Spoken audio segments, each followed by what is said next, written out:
So to achieve the goals of this convention, we must make this, the 9th edition of the Africities Summit, a questioning summit. And in that regard, I would like to propose a 12-point questioning framework for all participants. And this framework should guide us in understanding the problem and charting the way forward. Firstly, how do we reinvigorate the management of urbanization, the electricity feed, provide affordable and inclusive transport, provide high quality and accessible education and healthcare, and improve the standards of water and sanitation provision within our intermediary cities? Secondly, how do we accelerate the reduction of extreme poverty in our cities?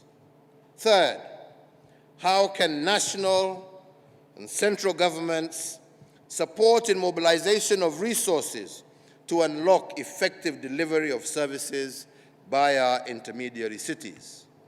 Fourth, how can we best develop human capital in the intermediary cities in the sectors of administration, planning, and governance with a view to sustaining the momentum so far gathered towards the achievement of our SDGs?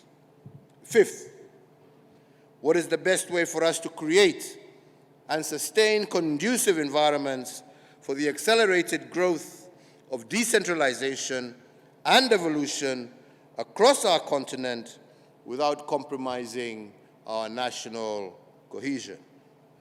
Sixth, how do we reposition technology and connectivity as a driver to the achievement of SDGs in providing opportunities in our urban areas?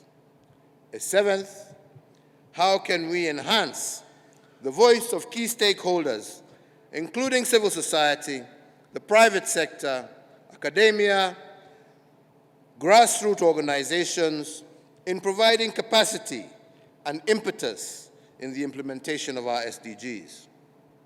8, how do we increase awareness of the negative effects of climate change and guarantee environmental equity for future generations? 9, what legal and policy frameworks should we establish so as to foster the robust and sustainable development of intermediary cities?